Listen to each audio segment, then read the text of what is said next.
to do. Trump tonight saying he might sue Ted Cruz over being born in Canada. And on the other side, Bernie Sanders is asked, is he standing in the way of history, the first woman president? How he answers. Also breaking tonight, the FBI on the case at this hour, a horrific machete attack at an American restaurant. What we have just learned. The National Weather Service tonight warning of, quote, life-threatening cold on the way. Temperatures in some places not seen in 100 years. Diane Sawyer is here tonight. 17 years after Columbine, the mother of one of the shooters is breaking her silence on warning signs missed and on a life in hiding. Could you have prevented what happened to Columbine? And Tim Tebow is here tonight. Hard to imagine he'd ever have trouble at the prom. Tonight, why he's helping thousands. This is ABC World News Tonight with David Muir. Good evening, and it's great to have you with us here on a very busy Friday night. And we begin tonight with breaking developments in the race for the White House. Donald Trump's new threat late today. The fight for South Carolina is up next now, known for rough and tumble presidential politics. And tonight, Donald Trump now saying he might sue Ted Cruz himself because Cruz was born in Canada. It comes with the next showdown on stage just 24 hours away, and ABC's Jonathan Karl is in South Carolina leading us off. For a moment, it looked like we'd be seeing a kinder, gentler Donald Trump. I won't use foul language. I'm just not going to do it. I'm not going to do it. Trump is now taking his feud with Ted Cruz to a new level, tweeting this threat. If Ted Cruz doesn't clean up his act, stop cheating, and doing negative ads, I have standing to sue him for not being a natural-born citizen. Cruz is pummeling Trump with ads in South Carolina, featuring this woman Trump tried to force to sell her home. Vera Koking's home was all she had left, but it stood in Donald Trump's way. What the ad doesn't mention, the woman did not end up losing her house. There's more than a little irony in Donald accusing anyone of being nasty. Cruz and Trump's other rivals are now criticizing the billionaire's tendency to do this. I would bomb the out of him. I was going to say they're full of but I won't say that. She got she lost. She said he's a That's terrible. Terrible. Is anybody here worried about the front-running candidate shouting out obscenities in front of children? This is like, what is going on? Jeb Bush sounded off today during a forum at South Carolina's most conservative Christian university. There's a reason you're going to see 4 presidential candidates here talking to these Christian conservatives at Bob Jones University. In the primary here in South Carolina, 2/3 of the voters are expected to be evangelicals. We talked to folks on campus and found them concerned about Trump's foul mouth. What about when you hear him swear? When he cusses or just does the dirty things that he does, it doesn't really look Christian. But today, here's something else for evangelicals to consider. The actress in this Cruz ad hitting Marco Rubio? Maybe you should vote for more than just a pretty face next time. Well, it turns out she's a porn star. Cruz dropped the ad when he found out. And John joins us now tonight from South Carolina. John, another big debate tomorrow night. Donald Trump said he'd stop swearing, tone it down, but tonight threatening to sue. Yeah, and that gives you a sense of what I expect will be an all-out brawl on that stage tomorrow night. The stakes are especially high for Ted Cruz. This is a state that has a lot of the evangelical voters he has staked his campaign on. David, he has got to prove he is not just a one-hit wonder who can only win in Iowa. All right, John Karl reporting in tonight. John, thank you. Meantime, on the Democratic side tonight, a fierce battle for the South as well. And in particular, African-American voters who will have a major voice in deciding which of these two candidates gets the nomination. After the smiles last night, then the fireworks. Senator Sanders asked by the moderators if he could be standing in the way of history in this country, the possibility of the first woman president. ABC's Mary Bruce in South Carolina with how he answered. Tonight, Hillary Clinton's new ad invokes the horrific church shooting in Charleston, South Carolina, using the husband of a victim. Somebody called me on the phone. She said, Reverend Thompson? I said, yeah. She said, they're shooting around the church. And I just dropped the phone. Reverend Anthony Thompson, his wife, Myra Singleton Thompson, was killed that day. Hillary is really committed to making sure that the guns don't get into the wrong hands. Bernie Sanders is channeling the pain of another African-American family. I was able to see my dad die on national TV. Erica, whose father, Eric Garner, was killed by police. We need to believe in a leader like Bernie Sanders. Both candidates battling for key African-American votes.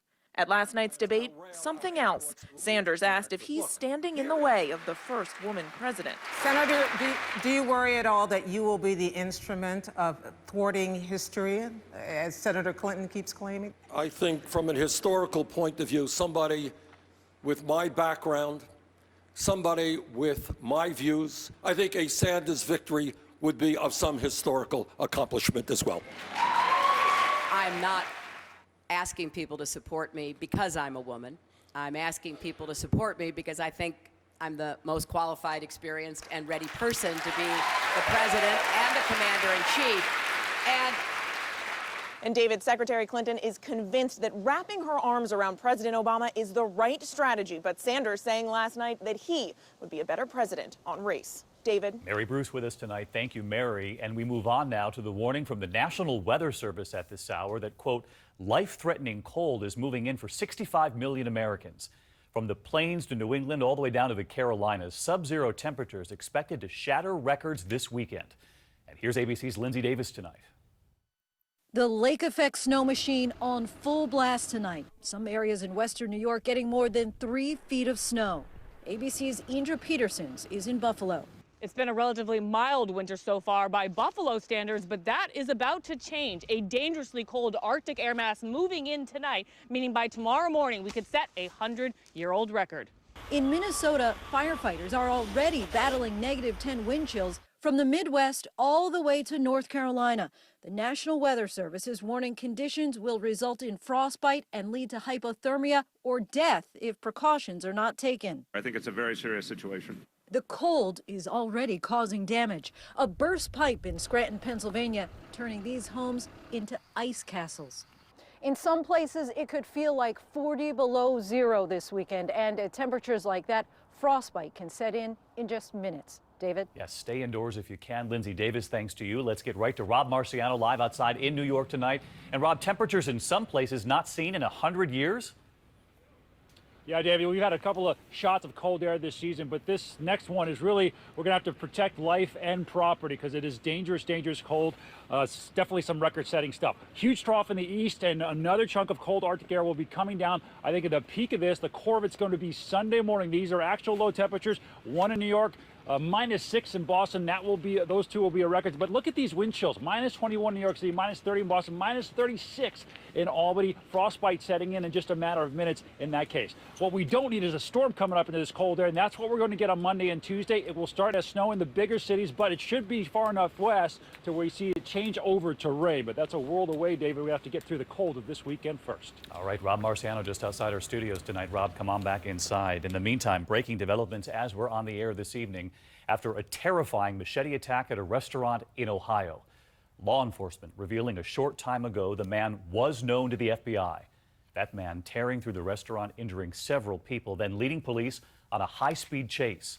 ABC's Alex Perez with the 911 calls tonight. Some guy pulled out a machete and started stabbing people. Tonight, investigators are trying to figure out what triggered a horrific attack on this restaurant in Columbus, Ohio. How many people are hurt?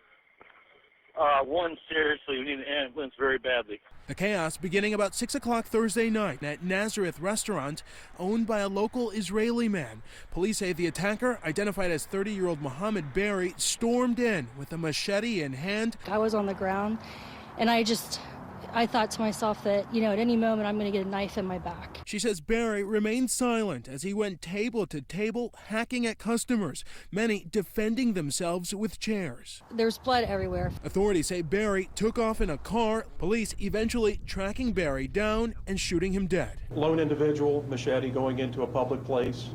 Those are the things that give us concern.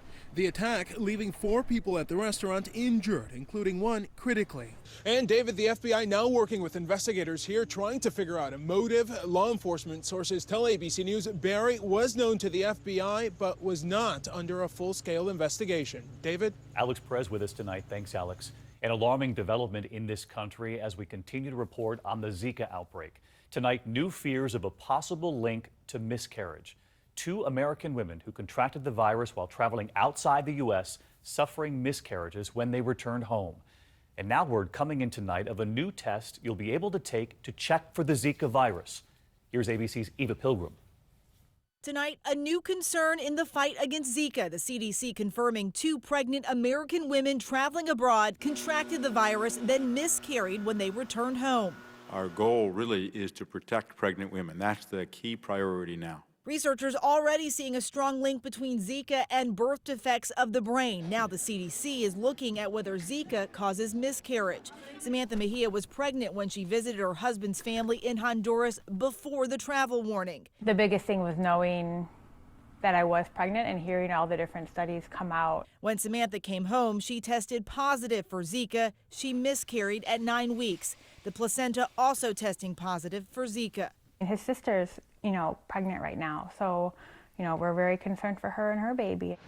David, this latest finding from the CDC highlighting just how little we really know about Zika virus. Researchers say they're learning more every day. David?